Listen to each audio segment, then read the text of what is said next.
네, 안녕하십니까. 저는 부산대학교 치과보철학교실 허중보입니다. Hello, I'm Dr. Ho Jung-bo. I'm with Busan University Prosthodontics Department. Welcome to the master class. Today, I'm going to talk about temporary prosthesis or the aesthetic anterior implant prosthesis, the roles of the temporary prosthesis and how they can be effectively applied clinically. In general, when it comes to implant prosthesis, let's look at the roles of the provisional restoration. What materials can be used to fabricate provisional crowns? In the latter part of this lecture, I'm going to talk about the angled driver. If you heard my previous lecture, I believe you would understand. In order to make lingual hole, we use the driver, the special driver.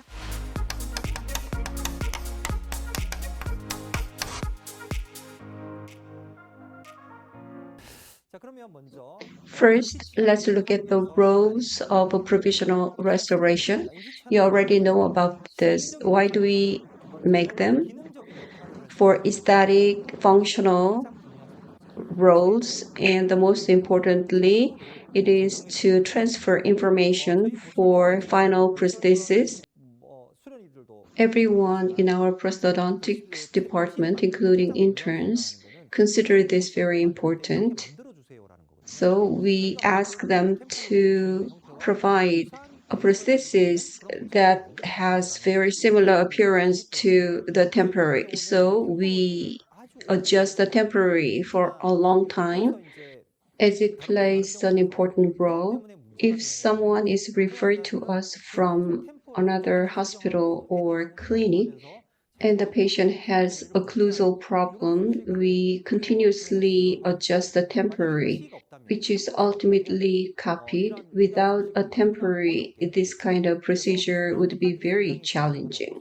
These rows are very important. Aesthetic row, when an implant is placed in an appropriate position, emergence profile and the room need to be made properly below the gum, and then naturally the shape of the final prosthesis would be made properly, and the temporary can resolve the aesthetic problem due to the loss of a tooth.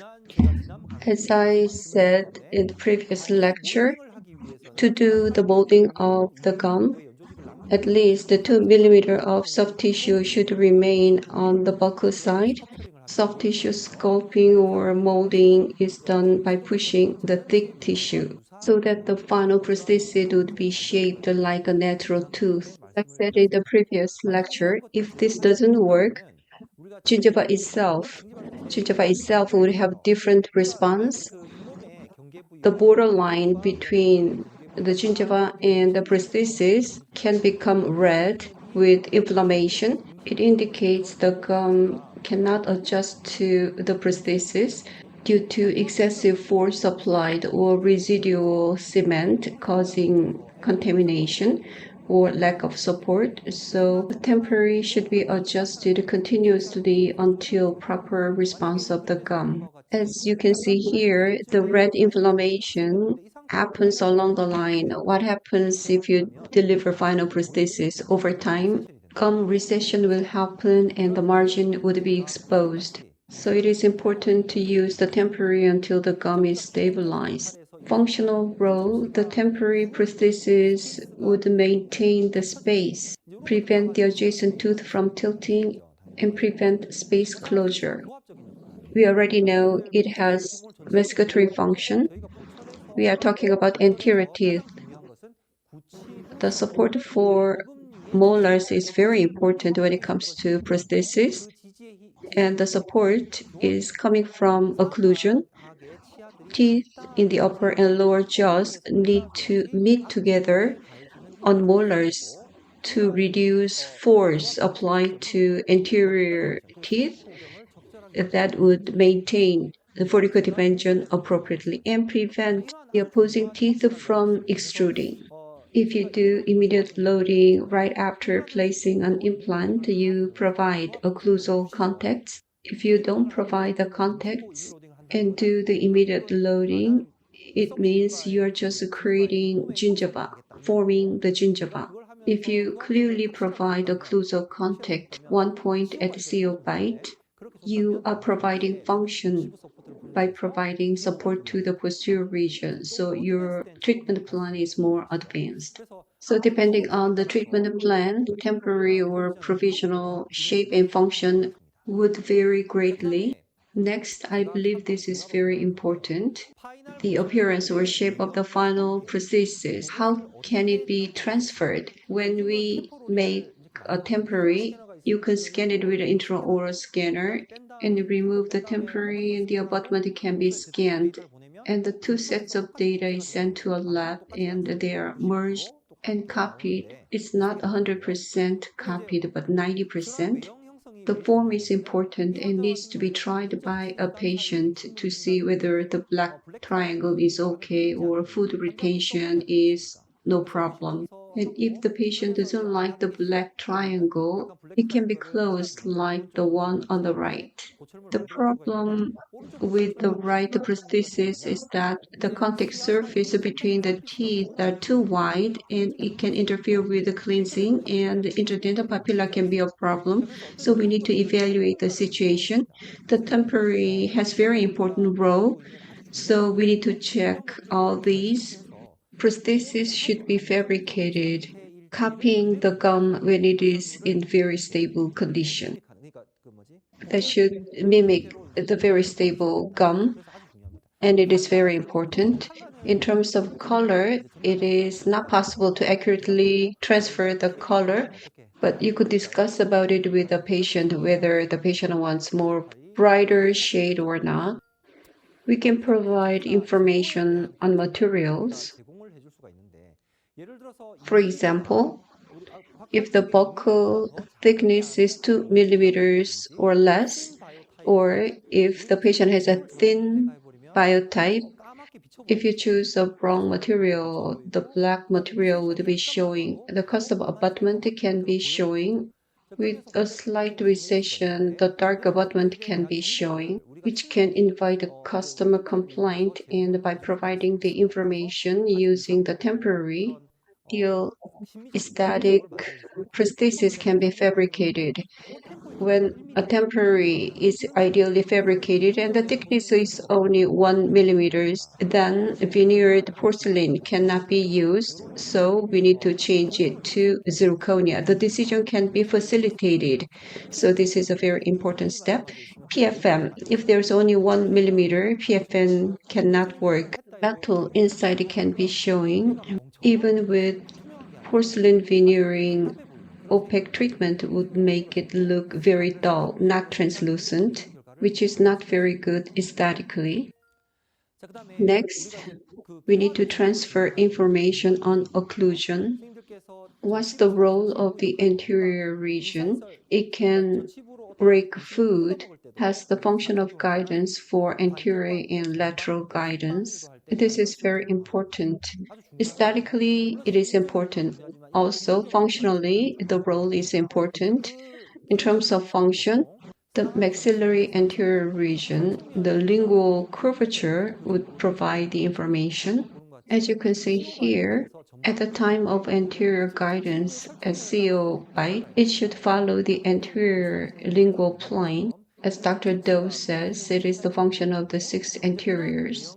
If the exterior of temporary is like that, how can we transfer the information? We used to make a customized incisal table on an articulator to give the information, or an impression is taken, and these days we use zirconia, so it can be replicated. So it is very important to accurately transfer the appearance. As a prosthodontist, I believe this is very important. I do my best that the occlusal table that I created can be replicated. So I try to transfer a lot of information to a lab technician, so we can't leave anything to a luck as far as the lab technician's work is concerned. Everything is under our responsibility.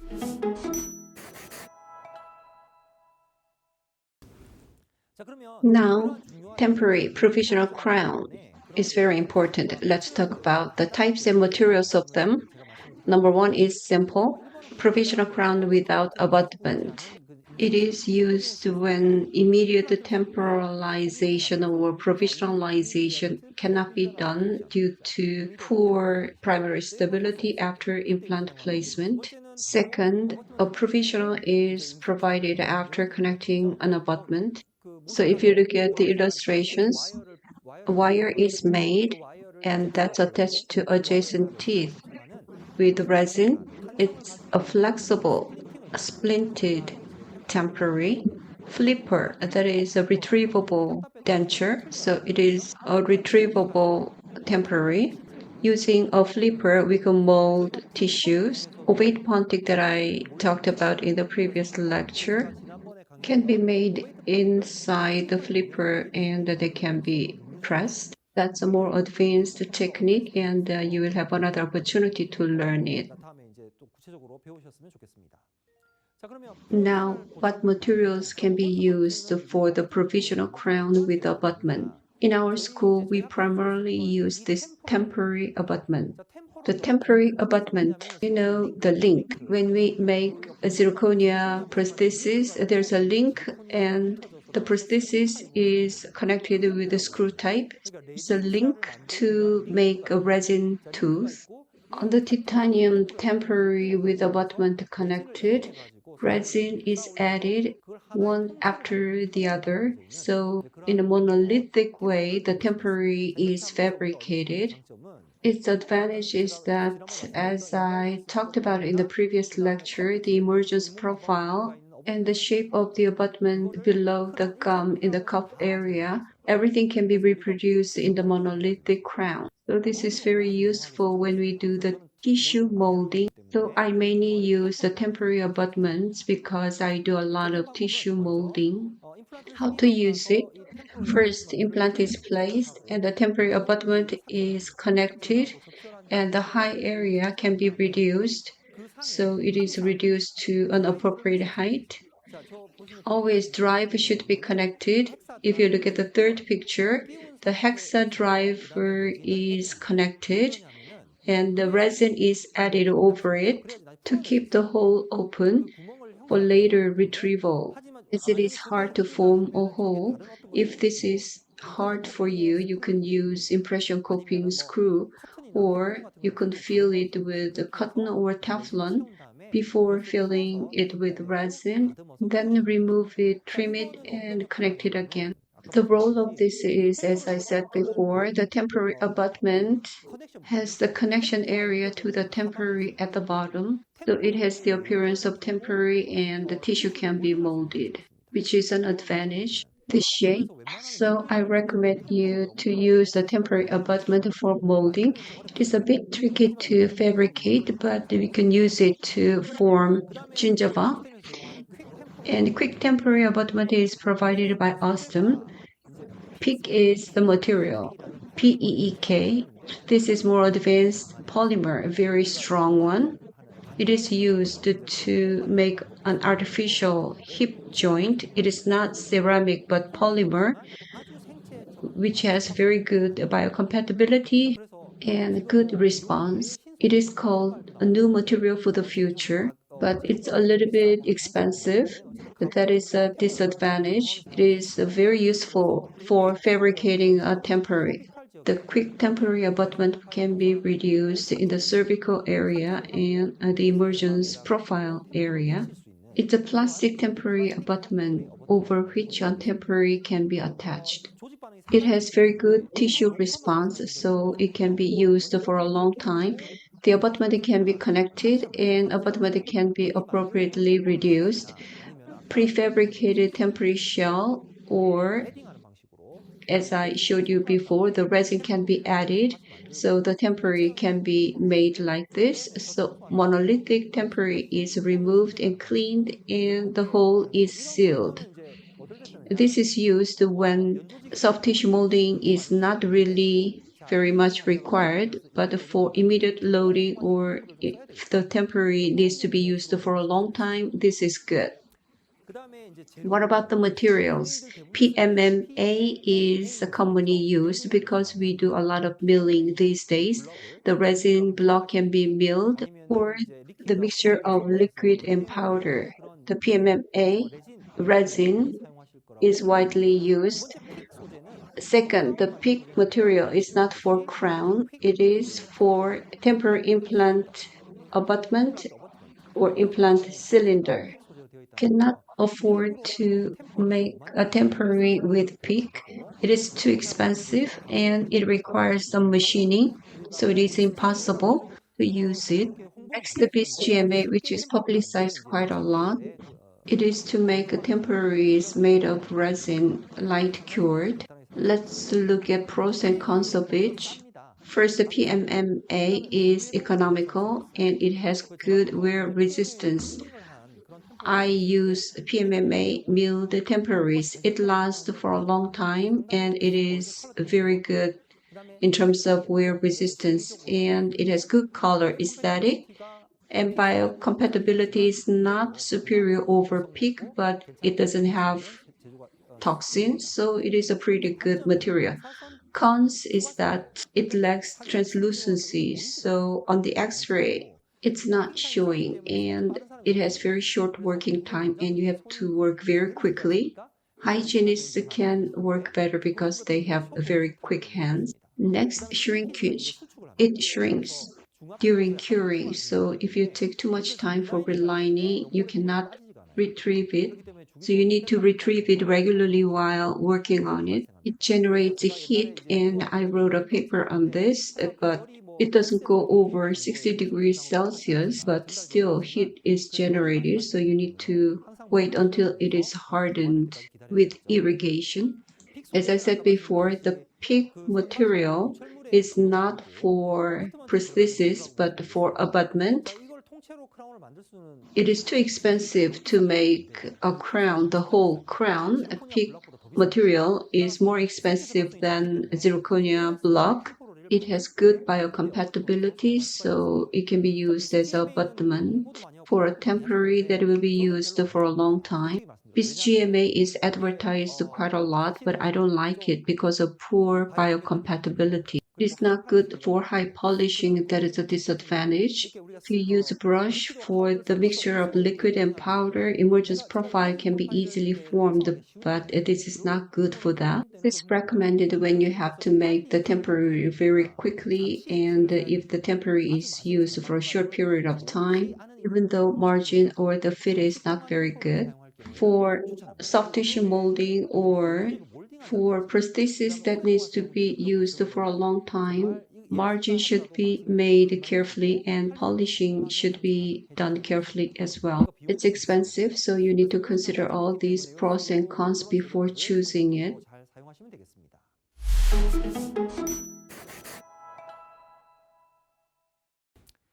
Angled driver is to be introduced.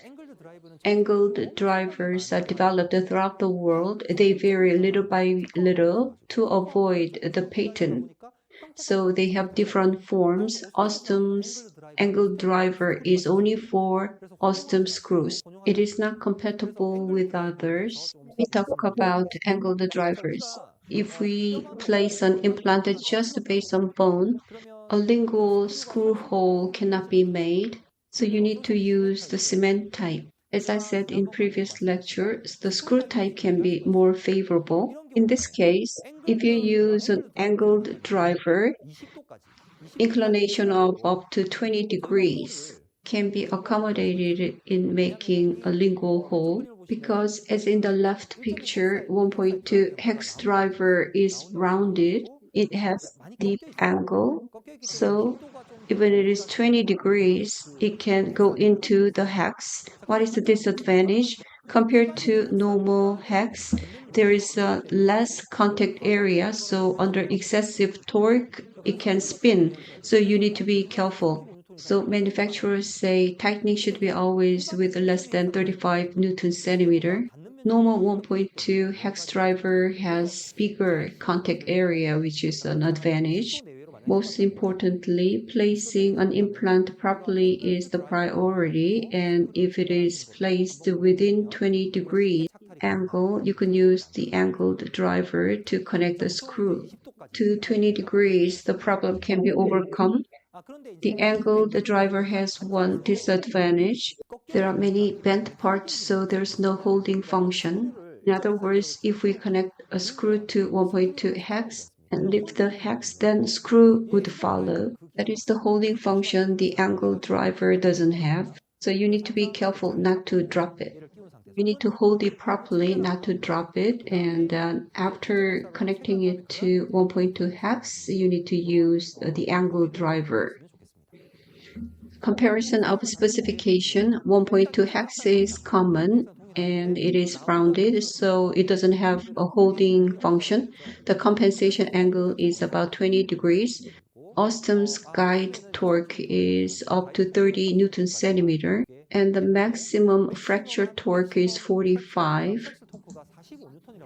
So if it is pressed with more than 45 Newton centimeters, the tip can break. For 1.2 hex driver, it is up to 60 Newton centimeters. Some 1.2 hex drivers have very thin body. In that case, it cannot withstand 60 Newton centimeters, so you need to carefully read the guideline provided by the manufacturer. Within the limit, number of usage is 10 for angle driver and 50 for 1.2 hex driver. I think we can increase the number of usage. Anyway, the suggested number of usage is 10 and 50. Never apply more than 30 Newton centimeter of torque, or the hex of the screw would be destroyed. Now, 1.2 hex driver, the hole is on the incisal side. That's how it is placed. Lingually, we can make a hole. How can you make a hole? On the custom abutment on the lingual side, we need to reduce the red marked part. Some doctors call a technician saying the hole is too small when they made the custom abutment to use the angle driver. Actually, you need to do the adjustment. You need to carve out the area so that 20-degree angle driver can be inserted. For abutment and crown, they should be reduced, so the hole would become bigger. The hole becomes bigger and the internal space gets bigger.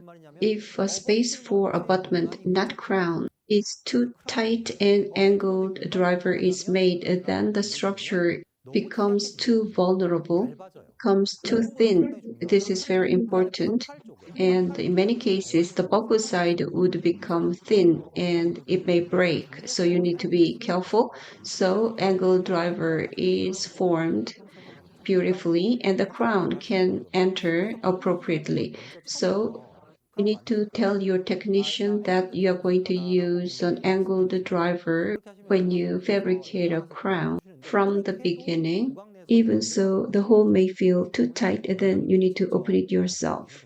Now it is connected with 30 Newton centimeter. The implant here is placed in the incisal side. Despite that, ideally, lingual hole was made.